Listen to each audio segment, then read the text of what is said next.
ਸਤਿ ਸ਼੍ਰੀ ਅਕਾਲ। ਤੁਸੀਂ ਜੁੜੇ ਹੋਏ ਹੋ ਪੰਜਾਬੀ ਰੇਡੀਓ ਐਸੇ ਦੇ ਨਾਲ ਤੇ ਮੈਂ ਹਾਂ ਪ੍ਰਵੀਨ ਸ਼ਰਮਾ ਲੈ ਕੇ ਹਾਜ਼ਰ ਹਾਂ ਪ੍ਰੋਗਰਾਮ ਖਬਰ ਤੇ ਨਜ਼ਰ।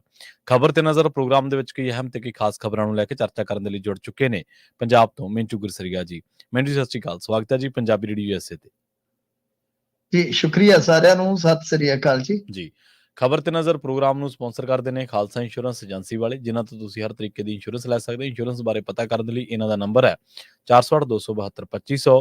ਇਹ 1992 ਤੋਂ ਲਗਾਤਾਰ ਇੰਸ਼ੋਰੈਂਸ ਬਿਜ਼ਨਸ ਦੇ ਵਿੱਚ ਨੇ ਤੇ ਸ਼ਾਨਦਾਰ ਸੇਵਾਵਾਂ ਦੇ ਰਹੇ ਨੇ। ਅਮਰੀਕਾ ਭਰ ਦੇ ਵਿੱਚ ਇੰਸ਼ੋਰੈਂਸ ਕਰਦੇ ਨੇ।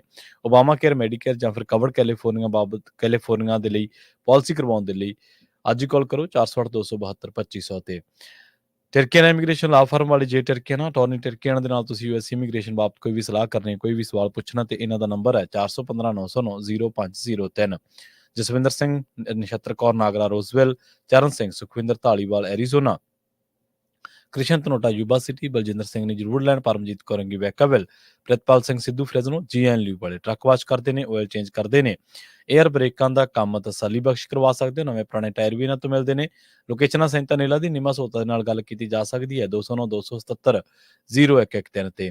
ਜੱਸੀ ਗਿੱਲ, ਭੁਪਿੰਦਰ ਸਿੰਘ, ਨਿਰਮਲ ਸਿੰਘ ਸੰਧੂ ਫੈਮਿਲੀ ਬੇਕਰਸਫੀਲਡ ਤੇ ਐਂਟੀਲਿਊਬ ਟਰੱਕ ਸਟਾਪ ਵਾਲੇ, ਇਹਨਾਂ ਸਾਰੇ ਹੀ ਸਪਾਂਸਰਸ ਦਾ ਬਹੁਤ ਬਹੁਤ ਧੰਨਵਾਦ। ਤੇ ਜੇਕਰ ਤੁਸੀਂ ਵੀ ਪੰਜਾਬੀ ਰੇਡੀਓ ਯੂਐਸਏ ਦੇ ਇਹਨਾਂ ਪ੍ਰੋਗਰਾਮਾਂ ਨੂੰ ਸਪਾਂਸਰ ਕਰਨਾ ਚਾਹੁੰਦੇ ਹੋ ਤਾਂ ਸਟੂਡੀਓ ਦਾ ਨੰਬਰ ਹੈ 408 272 5200। ਅੱਜ ਦਾ ਇਹ ਖਬਰ ਤੇ ਨਜ਼ਰ ਪ੍ਰੋਗਰਾਮ ਸਾਲ 2024 ਦੀ 15 ਮਾਰਚ ਦਾ ਪ੍ਰੋਗਰਾਮ ਹੈ ਤੇ ਦਿਨ ਅੱਜ ਸ਼ੁੱਕਰਵਾਰ ਹੈ। ਮਿੰਟੂ ਜੀ ਖਬਰਾਂ ਦੇ ਵੱਲ ਆਈਏ। ਸ਼ੁਰੂਆਤ ਕਰਗੇ ਸੁਪਰੀਮ ਕੋਰਟ ਤੋਂ। ਸੁਪਰੀਮ ਕੋਰਟ ਨੇ SBI ਨੂੰ ਕਿਹਾ ਕਿ ਜਿੰਨੀ ਤੁਸੀਂ ਜਾਣਕਾਰੀ ਦਿੱਤੀ ਹੈ ਇਹਦੇ ਨਾਲ ਗੱਲ ਨਹੀਂ ਬਣਨੀ, ਪੂਰੀ ਜਾਣਕਾਰੀ ਲਿਆਓ। ਹਾਂਜੀ, ਉਹ ਕੰਮ ਕਰਦੇ ਹੁੰਦੇ ਨਾ, ਜਿਵੇਂ ਕਿ ਆਪਾਂ ਬੈਂਕ ਦੇ ਵਿੱਚ ਜਾਈਏ, ਕਹਿੰਦੇ ਕਿ ਲੰਚ ਟਾਈਮ ਤੋਂ ਬਾਅਦ ਆਇਓ। ਹਾਂਜੀ ਹੁਣ ਤੁਸੀਂ ਨਹੀਂ ਕਹਿ ਸਕਦੇ ਕਿ ਲੰਚ ਟਾਈਮ ਤੋਂ ਬਾਅਦ ਆਈਓ। ਹੁਣ ਤੇ ਉਹ ਕਹਿੰਦੇ ਆ ਕਿ ਭਾਈ ਤੁਸੀਂ ਆਈਓ। ਸਹੀ ਹੈ, ਤੁਸੀਂ ਆਈਓ ਤੇ ਨਾਲ ਸਾਰਾ ਕੁਝ ਚੱਕ ਕੇ ਲਿਆਈਓ। ਦਰਅਸਲ ਗੱਲ ਕੀ ਹੈ ਕਿ ਇਹਨਾਂ ਨੇ ਹਜ਼ੂਰ ਦੇ ਦਿੱਤਾ ਸੀਗਾ ਸਾਰਾ data. Election commission of India ਨੇ ਉਹ ਡਾਟਾ ਜਿਹੜਾ ਆਪਦੀ ਵੈਬਸਾਈਟ ਤੇ ਚਾੜ ਦਿੱਤਾ। ਕਿਹੜੀ ਗੇਮਿੰਗ ਕੰਪਨੀ, ਭਾਰਤੀ ਏਅਰਟੈਲ, ਮੇਗਾ ਐਂਟਰਪ੍ਰਾਈਜ਼ਸ, ਅੰਬਾਨੀ, ਲੋਟਰੀ ਕਿੰਗ, ਜਿਹੜੇ ਸਭ ਚੋਰੀ ਚਕਾਰੀ ਵਾਲੇ, ਉਹਨਾਂ ਨੇ ਇਲੈਕਟੋਰਲ ਬਾਉਂਡ ਖਰੀਦੇ ਹੋਏ ਨੇ। 30 ਟੌਪ ਦੀਆਂ ਕੰਪਨੀਆਂ ਚੋਂ 14 ਏਦਾਂ ਦੀਆਂ ਜਿਨ੍ਹਾਂ ਤੇ ਰੇਡਾਂ ਪਈਆਂ। ਖੈਰ, ਉਹ ਤੇ ਹਾਲੇ ਸਾਰੇ ਤਾਜ ਉਧੜਨੇ ਆ ਪੂਰੇ। ਜਦੋਂ ਫੈਕਟ ਆ ਜਾਣਗੇ ਸਾਹਮਣੇ ਫਿਰ ਪਤਾ ਲੱਗੇਗਾ ਇਹਨਾਂ ਦਾ ਇਹ ਕਿੱਥੇ ਖਲੋਤੇ ਨੇ। ਪਰ ਸਭ ਤੋਂ ਵੱਡੀ ਗੱਲ ਜਿਹੜੀ ਹੋਈ ਉਹ ਇਹ ਆ ਕਿ ਸਟੇਟ ਬੈਂਕ ਆਫ ਇੰਡੀਆ ਨੂੰ ਅੱਜ ਫੇਰ ਘੇਰ ਲਿਆ ਸੁਪਰੀਮ ਕੋਰਟ ਨੇ, ਕਬੱਡੀ ਕਬੱਡੀ ਕਬੱਡੀ ਕਰਕੇ। ਉਹਨਾਂ ਨੇ ਆਖਿਆ ਕਿੱਧਰ ਚੱਲੇ ਜੇ ਜੀ। ਬਈ ਗੱਲ ਇਹ ਆ ਕਿ ਤੁਸੀਂ ਯੂਨੀਕ ਨੰਬਰ ਤੇ ਦਿੱਤਾ ਹੀ ਨਹੀਂ ਵਿੱਚ। ਹੁਣ ਦੇਖੋ, ਕੋਈ ਵੀ ਇਲੈਕਟੋਰਲ ਬਾਉਂਡ ਆ, ਉਹ ਬਾਉਂਡ ਤਦੇ ਹੀ ਜਾ ਕੇ ਰਿਡੀਮ ਹੋਏਗਾ ਨਾ ਜੇ ਉਹਦੇ ਚ ਰਿਡੀਮ ਕੋਡ ਹੈ। ਬਿਲਕੁਲ ਜੀ, ਬਿਲਕੁਲ। ਉਹ ਕਹਿੰਦੇ ਉਹ ਰਿਡੀਮ ਕੋਡ ਤੇ ਤੁਸੀਂ ਦੱਸ ਨਹੀਂ ਨਾ ਰਹੇ। ਫਰਜ਼ ਕਰੋ ਆਪਾਂ, ਯਾਦ ਆ ਤੁਹਾਨੂੰ ਟੈਲੀਫੋਨਾਂ 'ਚ ਆਪਾਂ ਸਕ੍ਰੈਚ ਕਾਰਡ ਲੈਂਦੇ ਹੁੰਦੇ ਸੀਗੇ, ਯਾਦ ਹੈ? ਹਾਂਜੀ ਯਾਦ ਹੈ ਚੰਗੀ ਤਰ੍ਹਾਂ। ਇਹਨੂੰ ਤੁਸੀਂ ਇਲੈਕਟੋਰਲ ਬਾਉਂਡ ਨੂੰ ਸਕ੍ਰੈਚ ਕਾਰਡ ਸਮਝ ਲਓ। ਠੀਕ ਹੈ ਜੀ। ਹੁਣ ਸਕ੍ਰੈਚ ਕਾਰਡ ਆਪਾਂ ਲੈ ਲਿਆ 10 ਰੁਪਏ ਦਾ ਦੁਕਾਨਦਾਰ ਤੋਂ। ਹੁਣ ਜਦੋਂ ਆਪਾਂ ਮੋਬਾਈਲ 'ਚ ਉਹ ਪਾਉਂਦੇ ਸੀਗੇ ਤਾਂ ਤੁਹਾਨੂੰ ਪਤਾ ਆਪਾਂ ਖੁਰਚਦੇ ਸੀ, ਬੜਾ ਮਜ਼ਾ ਆਉਂਦਾ ਸੀ। ਖੁਰਚ ਕੇ ਤੇ ਉਹਦਾ ਇੱਕ ਨੰਬਰ ਨਿਕਲਦਾ ਤੇ ਫਿਰ ਉਹ ਨੰਬਰ ਜਿਹੜਾ ਸੀ ਭਰ ਕੇ ਤੇ ਤੁਹਾਡਾ ਫੋਨ ਜਿਹੜਾ ਸੀ ਰੀਚਾਰਜ ਹੋ ਜਾਂਦਾ ਸੀ। ਐਂ ਹੁੰਦਾ ਸੀ। ਬਿਲਕੁਲ। ਤਾਂ ਗੱਲ ਇਹ ਹੈ ਕਿ ਉਹ ਕਹਿੰਦੇ ਫਿਰ ਉਹ ਕਿੱਥੇ ਆ? ਇੱਥੇ ਆ ਕੇ SBI ਕਸੂਤਾ ਫਸ ਗਿਆ। ਉਹਨਾਂ ਕਿ 18 ਤੱਕ ਆ ਕੇ ਤੇ ਸਾਰਾ ਉਹ ਵੀ ਲੈ ਕੇ ਆਓ ਜੀ। ਇੱਥੇ ਤਾਂ ਫਸ ਜਾਂਦਾ ਨਾ, ਇੱਥੇ ਹੀ ਚੋਰੀ ਆ। ਇੱਥੇ ਚੋਰੀ ਆ। ਚੋਰੀ ਤੇ ਪਹਿਲਾਂ ਹੀ ਫੜੀ ਜਾ ਚੁੱਕੀ ਆ। ਹੁਣ ਤਾਂ ਬਸ ਇੱਕ ਥੋੜਾ ਜਿਹਾ, ਜਿਵੇਂ ਕਹਿ ਲਈਏ ਨਾ ਕਿ ਹਾਥੀ ਲੰਘ ਗਿਆ, ਪੂਛ ਹੀ ਰਹਿ ਗਈ ਆ। ਉਹ ਵੀ ਸਿਰਫ 10 ਕੁ ਪੈਸੇ, ਲੰਡੀ ਜੀ ਪੂਛ ਰਹਿ ਗਈ ਆ। ਇਹ ਤੇ ਬਾਂਦਰ ਲੰਡੇ ਹੋਣ ਵਾਲੀ ਗੱਲ ਹੋ ਗਈ ਆ ਜੀ। ਪੁੱਛਲ ਇਹ ਤੇ ਹਰਿਆਣੀ ਕੁਛ ਨਹੀਂ ਹੈ। ਤੁਸੀਂ ਦੇਖਿਓ ਕਿ ਇਹ ਚੌਕੀਦਾਰ ਜਿਹੜਾ ਹੈ ਨਾ, ਜਿਹੜਾ ਕਹਿੰਦਾ ਸੀਗਾ ਮੈਂ ਚੌਕੀਦਾਰ ਆ, ਇਹ ਚੌਕੀਦਾਰ ਦੇਖਿਓ ਕਿਸ ਤਰ੍ਹਾਂ ਇਹਦੇ ਝੋਲੇ ਚੋਂ ਨਿਕਲਦਾ ਸਮਾਨ। ਜਿਹੜਾ ਕਹਿੰਦਾ ਸੀ ਨਾ ਖਾਊਂਗਾ ਨਾ ਖਾਣੇ ਦੂੰਗਾ ਜੀ, ਜਿਹੜਾ ਢਿੰਡੋਰਾ ਪਿੱਟਦਾ ਫਿਰਦਾ, ਲੁੱਟ ਗਿਆ ਜੀ, ਨਹਿਰੂ ਲੁੱਟ ਗਿਆ, ਫਲਾਣਾ ਲੁੱਟ ਗਿਆ। ਸਭ ਤੋਂ ਤਗੜੀ ਸਿਆਸੀ ਫਰੌਡਬਾਜ਼ੀ ਜੇ ਹੋਈ ਆ ਐਸ ਸਦੀ ਦੀ, ਉਹ ਸਭ ਤੋਂ ਵੱਡੀ ਇਹ ਆ ਜੀ। ਤੇ ਮੈਨੂੰ ਤੇ ਕਦੇ ਕਦੇ ਲੱਗਦਾ ਕਿ ਇਹਨਾਂ ਦੀ ਮਾਨਤਾ ਨਾ ਰੱਦ ਹੋ ਜਾਵੇ। ਅੱਛਾ, ਜੇ ਬਚਿਆ ਖੁਚਿਆ ਲੋਕਤੰਤਰ ਕੰਮ ਕਰ ਗਿਆ। ਪ੍ਰਵੀਨ ਜੀ ਮੈਂ ਤਾਂ ਸਮਝਦਾ ਕਿ ਜੇ ਰੀੜ ਦੀ ਹੱਡੀ ਕਿਤੇ TN ਸੈਸ਼ਨ ਹੁੰਦਾ ਅੱਜ ਦੇ ਦੌਰ 'ਚ, ਮਾਨਤਾ ਨੂੰ ਖਤਰਾ ਸੀ ਭਾਰਤੀ ਜਨਤਾ ਪਾਰਟੀ। ਕਿਉਂ? ਕਿਉਂਕਿ ਇਲੈਕਟੋਰਲ ਬੌਂਡ ਦਾ 55% ਤੋਂ ਗਿਆ ਨਾ ਸਿੱਧਾ। ਹਾਂਜੀ ਹਾਂਜੀ, ਜਿਹੜਾ ਡਾਟਾ ਨਿਕਲ ਰਿਹਾ ਕਿ ਫਲਾਣੀ ਕੰਪਨੀ ਇਹਨਾਂ ਤੇ VD ਦੀ ਰੇਟ ਚੱਕ, ਇਹਨੇ ਦੇ ਦਿੱਤਾ 1300 ਕਰੋੜ, ਇਹਦੇ ਤੇ ਦੇਤਾ ਜੀ 700 ਕਰੋੜ, ਇਹਨੂੰ ਠੇਕਾ ਦੇ ਦਿੱਤਾ। ਇਹ ਕੱਲਾ ਚੰਦੇ ਦਾ ਖੇਡ ਨਹੀਂ, ਇਹ ਧੰਦੇ ਦਾ ਖੇਡ ਆ ਕਿ ਬਾਅਦ ਚ ਉਹਨਾਂ ਨੂੰ ਠੇਕੇ ਦਿੱਤੇ ਗਏ। ਸੁਪਰੀਮ ਕੋਰਟ ਨੇ ਜਜਮੈਂਟ ਪੜੋ, ਸੁਪਰੀਮ ਕੋਰਟ ਦੀ। ਸੁਪਰੀਮ ਕੋਰਟ ਨੇ ਕੀ ਕਿਹਾ ਜਜਮੈਂਟ 'ਚ? ਜਦੋਂ ਇਲੈਕਟੋਰਲ ਬੌਂਡ ਗੈਰ ਸੰਵਿਧਾਨਕ ਕਰਾਰ ਦਿੱਤੇ ਪ੍ਰਵੀਨ ਜੀ, ਉਹਨਾਂ ਨੇ ਇਹੀ ਤੇ ਲਿਖਿਆ ਸੀ।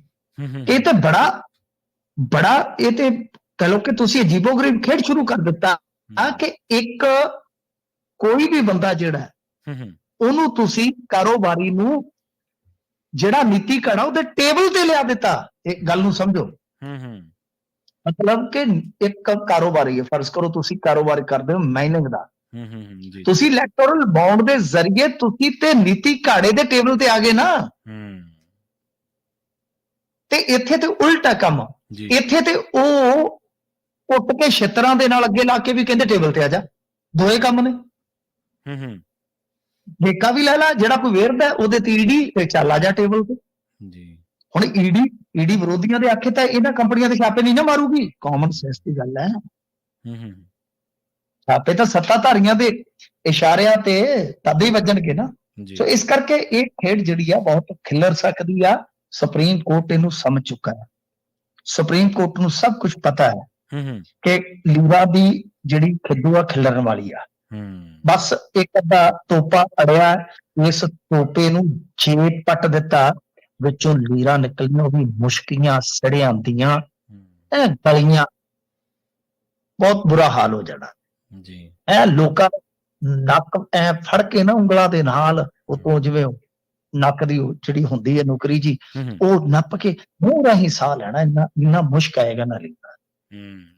ਖੈਰ ਤਾਂ ਦੇਖੋ ਸਟੇਟ ਬੈਂਕ ਆਫ ਇੰਡੀਆ ਨੂੰ ਫੇਰ ਆਰਡਰ ਹੋ ਗਿਆ ਕਿ 18 ਨੂੰ ਆ ਕੇ ਉਹ ਲੈ ਕੇ ਆਓ ਜਿਹੜਾ ਮਤਲਬ ਕਿ ਯੂਨੀਕ ਨੰਬਰ ਆ। ਹੁਣ ਯੂਨੀਕ ਨੰਬਰ ਤੇ ਸਾਰੀ ਗੇਮ ਹੈ। ਜਦ ਯੂਨੀਕ ਨੰਬਰ ਲੈ ਕੇ ਜਾਣਗੇ ਫਿਰ ਪਤਾ ਲੱਗ ਜਾਏਗਾ ਕਿਹੜਾ ਯੂਨੀਕ ਨੰਬਰ ਜਿਹੜਾ ਹੈ ਉਹ ਉਧਰ ਗਿਆ। ਕਿੱਧਰ ਗਿਆ? ਜਿੱਧਰ ਕਿਤੇ ਉਹੀ ਨਾ ਜਿਹਦਾ ਸ਼ੱਕ ਸੀ ਗਲੀ ਦੇ ਵਿੱਚ ਕੌਣ ਲੰਘਿਆ, ਮੇਰੀ ਖੁੱਲ ਗਈ ਪਟਕ ਦੇਣੇ ਅੱਖ ਜੀ ਗਲੀ ਚ ਕੌਣ ਲੰਘਿਆ। ਗੱਲ ਇਹ ਜਿਹਦਾ ਸ਼ੱਕ ਸੀ ਉਹੀ ਗਲੀ ਚ ਲੰਘੇਗਾ। ਦੇਖੋ ਤੁਸੀਂ ਤਾਂ ਮਾਮਲਾ ਜਿਹੜਾ ਉਹ ਹੁਣ ਬੜਾ ਦਿਲਚਸਪ ਹੋ ਗਿਆ। ਕਹਿ ਲਓ ਕਿ ਕੱਲ ਨੂੰ ਕੋਡ ਆਫ ਕੰਡਕਟ ਵੀ ਲੱਗ ਜਾਣਾ, ਉਧਰ ਹੀ ਚੋਣ ਤੇ ਵਿੱਚ ਹੀ ਇਹ ਸਾਰਾ ਕੁਝ ਜਿਹੜਾ ਹੈ ਨਾ ਕੰਮ ਕਰ ਐਂ ਹੀ ਚੱਲੂਗਾ। ਜੀ ਜੀ। ਤੇ ਅਮਿਤ ਜੀ ਕੱਲ ਤੋਂ ਸ਼ੁਰੂ ਹੋ ਜਾਣਾ ਕਹਿੰਦੇ ਚੋਣ ਦੰਗਲ।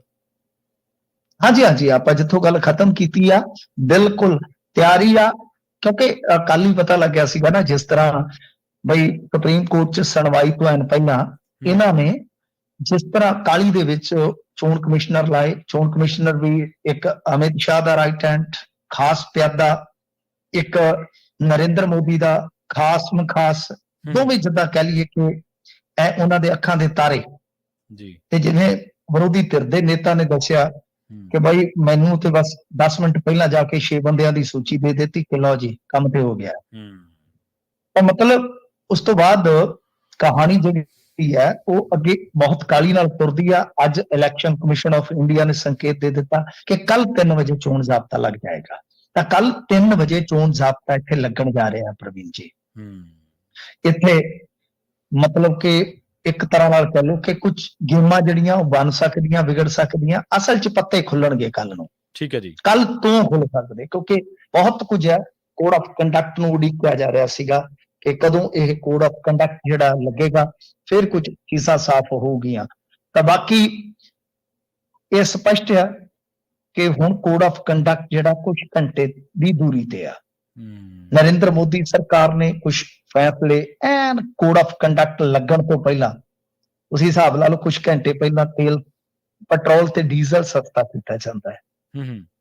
ਕੀ ਸੋਚ ਕੇ ਵੇਖੋ, ਜਿਸ ਸਰਕਾਰ ਨੇ 25% ਕਰੂਡ ਆਇਲ ਸਸਤਾ ਹੋਣ ਦੇ ਬਾਵਜੂਦ ਤੇ IOC ਤੋਂ ਲੈ ਕੇ BHPL ਜਾਂ HP ਸਾਰੀਆਂ ਕਾਰਪੋਰੇਸ਼ਨਸ ਨੇ ਜਿਹੜੀਆਂ ਆਇਲ ਕੰਪਨੀਆਂ, ਨੈਟ ਪ੍ਰੋਫਿਟ ਜਿਨ੍ਹਾਂ ਦਾ 8,000 ਕਰੋੜ ਤੋਂ ਲੈ ਕੇ ਕਿਸੇ ਦਾ 700 ਕਰੋੜ ਤੱਕ ਹੈ, ਉਹਨਾਂ ਨੂੰ ਇੰਨਾ ਪ੍ਰੋਫਿਟ ਹੋਣ ਦੇ ਬਾਵਜੂਦ 24 ਮਹੀਨੇ ਨਰਿੰਦਰ ਮੋਦੀ ਸਰਕਾਰ ਕਿਸੇ ਨੂੰ ਦੁੱਕੀ ਦਾ ਫਾਇਦਾ ਨਹੀਂ ਦਿੰਦੀ।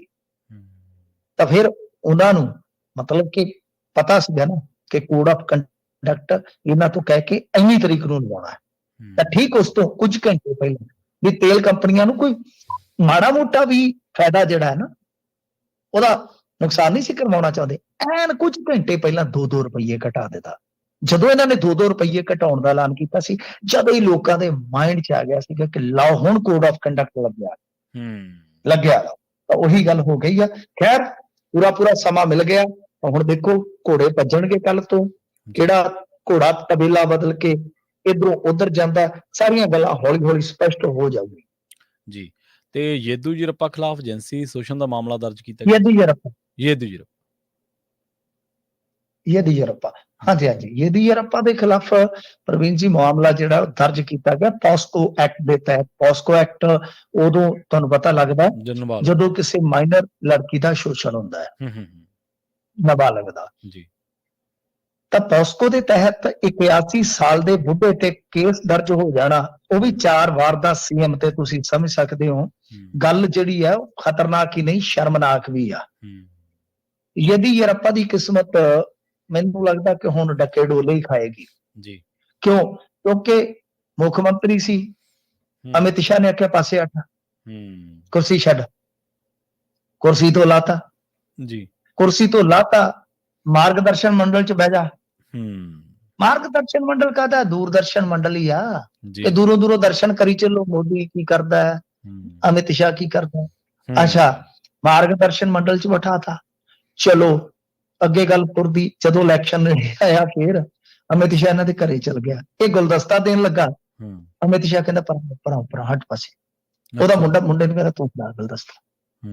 ਲੋਕਾਂ ਨੂੰ ਪਤਾ ਲੱਗ ਗਿਆ ਬਸ ਯੇਦੂਯਰੱਪਾ ਦੀ ਜਗ੍ਹਾ। ਅੱਛਾ, ਜਿਹੜੇ ਪਰਿਵਾਰਵਾਦ ਤੇ ਰੌਲਾ ਪਾਉਂਦੇ ਸ਼ਿਕਾਰਪੁਰ ਤੋਂ, ਯੇਦੂਯਰੱਪਾ ਦੇ ਮੁੰਡੇ ਨੂੰ ਟਿਕਟ ਦੇ ਦਿੱਤੀ।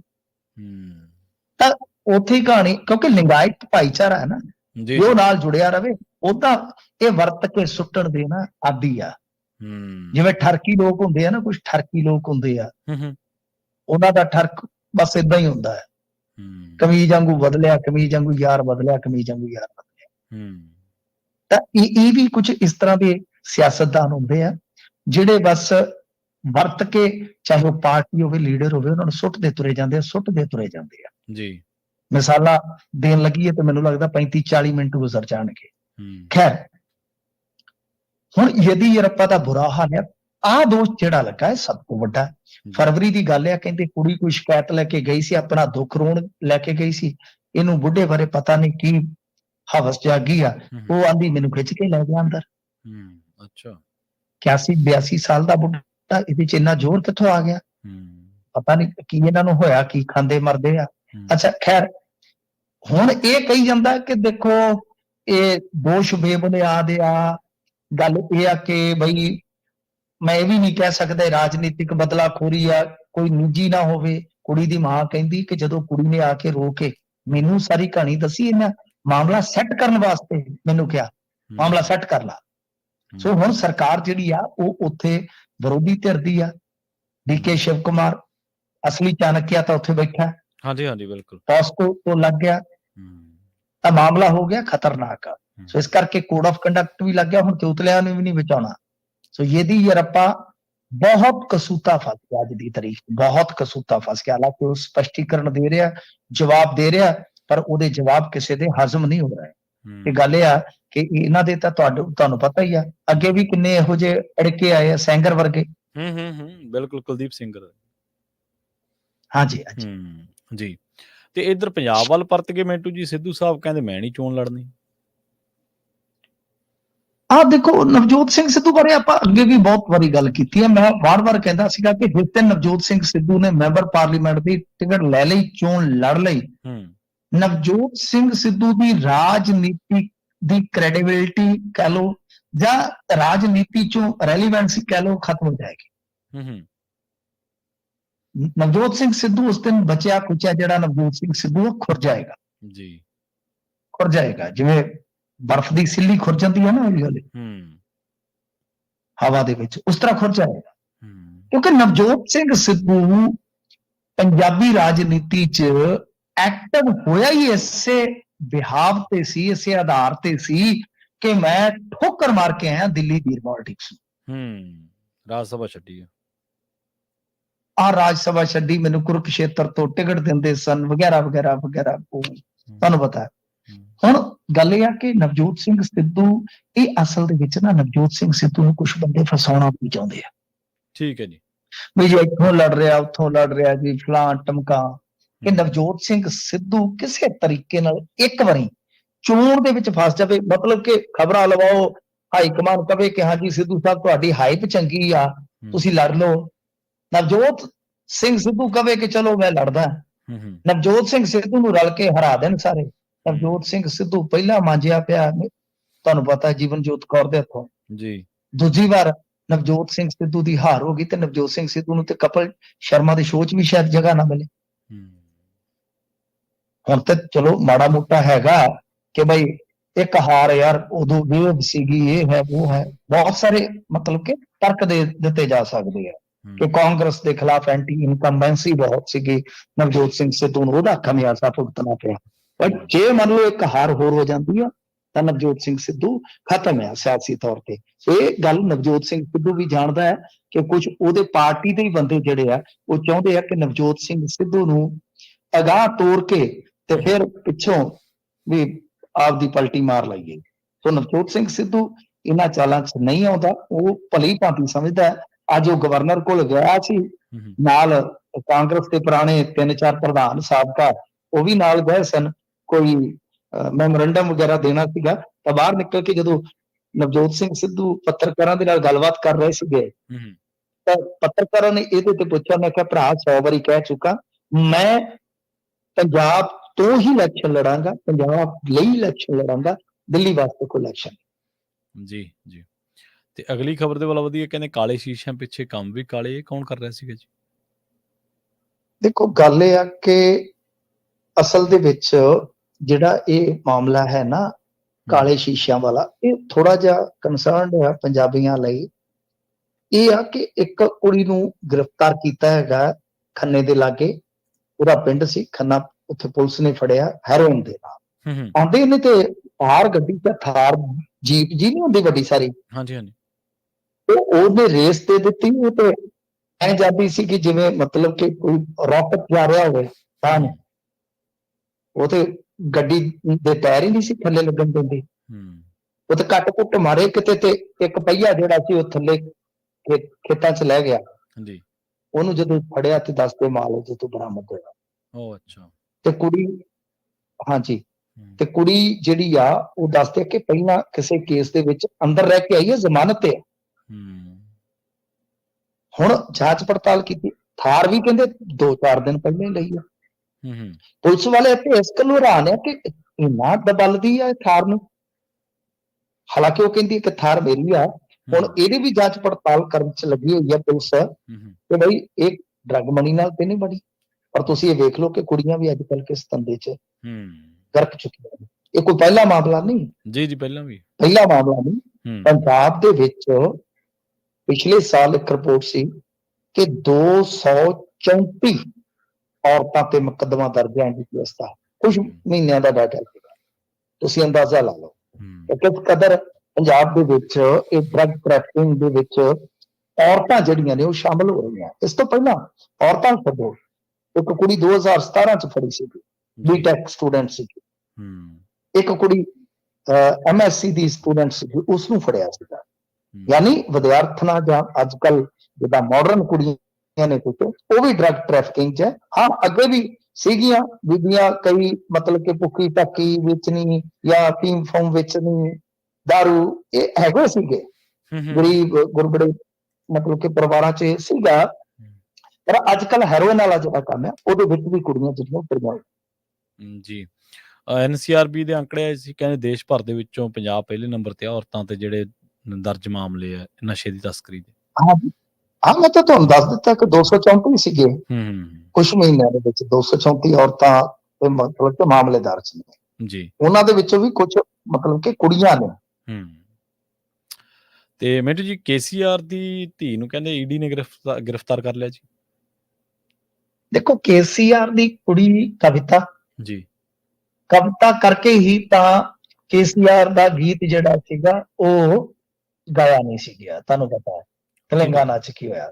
ਠੀਕ ਹੈ ਜੀ। ਹੁਣ ਇਹ ਵੀ ਵੇਖੋ ਕੋਡ ਆਫ ਕੰਡਕਟ ਕੱਲ ਲੱਗਣਾ ਤੇ ਅਰਵਿੰਦ ਕੇਜਰੀਵਾਲ ਦਾ ਜਿਹੜਾ ਸਮਨਾ ਵਾਲਾ ਫੈਸਲਾ ਹੈ ਉਹ ਅਦਾਲਤ ਨੇ ਰਾਖਵਾ ਰੱਖਿਆ ਵਾ।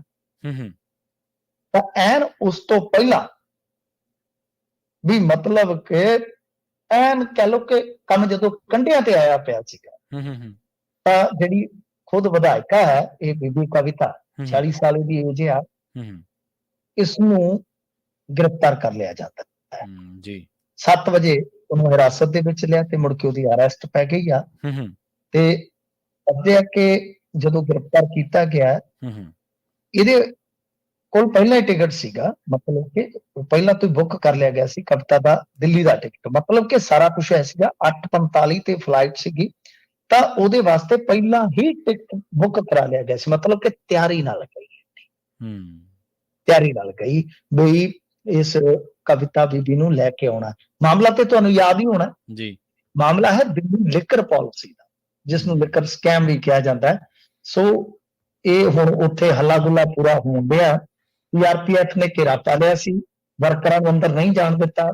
ਮਾੜਾ ਮੋਟਾ ਚਲੋ ਜਿਵੇਂ ਤੁਹਾਨੂੰ ਪਤਾ ਵਰਕਰ ਫਿਰ ਗੁੱਸੇ ਦੇ ਵਿੱਚ ਆਉਂਦੇ ਨੇ, ਪਰ ਹਾਲ ਦੀ ਘੜੀ ਕੋਈ ਪੇਸ਼ ਨਹੀਂ ਚੱਲੀ। ਇੱਧਰ ਜੇ ਕੇਸ ਦਾ ਪਿਛੋਕੜ ਆਪਾਂ ਦੱਸੀਏ ਤਾਂ ਇੱਕ ਅਮਿਤ ਅਰੋੜਾ ਨਾਂ ਦਾ ਈਡੀ ਨੇ ਬੰਦਾ ਫੜਿਆ ਸੀ ਗੁਰੂਗ੍ਰਾਮ, ਮਤਲਬ ਕਿ ਗ੍ਰਿਫਤਾਰ ਕੀਤਾ ਗਿਆ ਸੀ। ਤਾਂ ਅਮਿਤ ਨੇ ਆਪਣੇ ਬਿਆਨਾਂ ਦੇ ਵਿੱਚ ਟੀਆਰਐਸ ਨੇਤਾ ਹੈ ਜਿਹੜੀ ਬੀਬੀ ਕੇ ਕਵਿਤਾ ਉਹਦਾ ਨਾਮ ਲਿਆ ਸੀਗਾ। ਜਾਂਚ ਏਜੰਸੀ ਦਾ ਦਾਅਵਾ ਹੈ ਕਥਿਤ ਤੌਰ ਤੇ ਕਿ ਕਵਿਤਾ ਸਾਊਥ ਗਰੁੱਪ ਨਾਮ ਦੀ ਇੱਕ ਸ਼ਰਾਬ ਲੌਬੀ ਦੀ ਮੁਖੀਆ ਸੀ। ਠੀਕ ਹੈ। ਤੇ ਹੋਰ ਜਿਹੜੇ ਕਾਰੋਬਾਰੀ ਸੀ ਉਹਨਾਂ ਦੇ ਜ਼ਰੀਏ ਇਹਨਾਂ ਨੇ ਦਿੱਲੀ ਵਿੱਚ ਆਮ ਆਦਮੀ ਪਾਰਟੀ ਸਰਕਾਰ ਦੇ ਨੇਤਾਵਾਂ ਨੂੰ 100 ਕਰੋੜ ਰੁਪਏ ਦਾ ਭੁਗਤਾਨ ਕੀਤਾ, ਮਤਲਬ ਕਿ ਆਪਣੇ ਮੁਫਾਦ ਸਾਧਨ ਵਾਸਤੇ। ਸੋ ਇਹ ਕੁੱਲ ਮਿਲਾ ਕੇ ਦੋਸ਼ ਆ। ਪਰ ਜਿਸ ਤਰ੍ਹਾਂ ਮੈਂ ਤੁਹਾਨੂੰ ਕਿਹਾ ਕੇਸੀਆਰ ਨੇ ਆਪਣਾ ਬੇੜਾ ਗਰਕ ਕੀਤਾ ਗੁਪਤ ਸਮਝੌਤਾ ਕਰਕੇ ਤੇ ਉਧਰੋਂ ਵੀ ਗਿਆ। ਇਹ ਵੇਖ ਲਓ ਹੁਣ ਭਾਜਪਾ ਦਾ ਕਿ ਠੀਕ ਹੈ ਇਲੈਕਸ਼ਨ ਵੀ ਲੜਾ ਲਿਆ, ਹੁਣ ਪਤਾ ਨਹੀਂ ਹੋ ਸਕਦਾ ਕਿ ਕੀ ਇਹਨਾਂ ਦੇ ਗੇਮ ਪਲਾਨ ਬਦਲ ਗਿਆ ਹੋਵੇ। ਹੁਣ ਗ੍ਰਿਫਤਾਰ ਕਰ ਲਿਆ ਤੇ ਅਰਵਿੰਦ ਕੇਜਰੀਵਾਲ ਨੂੰ ਹੁਣ ਪੂਰਾ ਖਤਰਾ ਹੈ। ਜੇ ਮੰਨ ਲਓ ਇਹ ਵੀ ਹੈ ਨਾ ਕਿ ਜੇ ਮੰਨ ਲਓ ਇਹ ਕਵਿਤਾ ਨੂੰ ਕਿਹਾ ਜਾਵੇ ਕਿ ਤੇਰਾ ਕੇਸ ਕਮਜ਼ੋਰ ਹੈ, ਬਸ ਤੂੰ ਇਹਦਾ ਨਾਮ ਲੈ ਦੇ, ਕਹਾਣੀ ਖਤਮ ਹੈ ਨਾ। ਬਿਲਕੁਲ ਕਹਾਣੀ ਖਤਮ ਹੈ ਨਾ, ਕਿਉਂਕਿ ਸੰਜੇ ਸਿੰਘ ਜੇਲ੍ਹ 'ਚ ਬੈਠਾ ਕਾਹਤੋਂ ਹੈ? ਸੰਜੇ ਸਿੰਘ ਦੇ ਖਿਲਾਫ ਮੈਂਟਲੀ ਇੱਕ ਵੀ ਸਬੂਤ ਨਹੀਂ ਹੈ ਜੀ। ਸੰਜੇ ਸਿੰਘ ਜੇਲ੍ਹ 'ਚ ਇਸ ਕਰਕੇ ਬੈਠਾ ਕਿਉਂਕਿ ਅਪਰੂਵਰ ਨੇ ਕਿਹਾ ਜੀ ਕਿ ਹਾਂਜੀ ਸੰਜੇ ਸਿੰਘ ਨੂੰ ਦਿੱਤਾ। ਉਹ ਪੈਸਾ ਕਿੱਥੇ ਆ, ਕਿਵੇਂ ਆ, ਉਹ ਕੁਝ ਨਹੀਂ, ਇੱਕ ਬਿਆਨ ਆ ਬਸ, ਰਗੜਤਾ ਸੰਜੇ ਸਿੰਘ। ਤਾਂ ਇਹ ਡਰ ਹੁਣ ਕੇਜਰੀਵਾਲ ਨੂੰ। ਜੀ ਜੀ ਮਿੰਟੂ ਜੀ, ਇਹਨਾਂ ਖਾਸ ਖਬਰਾਂ ਤੇ ਖਾਸ ਜਾਣਕਾਰੀਆਂ ਦੇ ਲਈ ਤੁਹਾਡਾ ਬਹੁਤ ਬਹੁਤ ਧੰਨਵਾਦ ਜੀ। ਸ਼ੁਕਰੀਆ ਜੀ। ਪ੍ਰੋਗਰਾਮ ਖਬਰ ਤੇ ਨਜ਼ਰ ਨੂੰ ਆਪਾਂ ਇੱਥੇ ਹੀ ਸਮਾਪਤ ਕਰਾਂਗੇ। ਤੁਹਾਡਾ ਸਾਰਿਆਂ ਦਾ ਵੀ ਬਹੁਤ ਧੰਨਵਾਦ। ਸਤਿ ਸ਼੍ਰੀ ਅਕਾਲ। ਜੁੜੇ ਰਹੋ ਪੰਜਾਬੀ ਰੇਡੀਓ USA ਦੇ ਨਾਲ।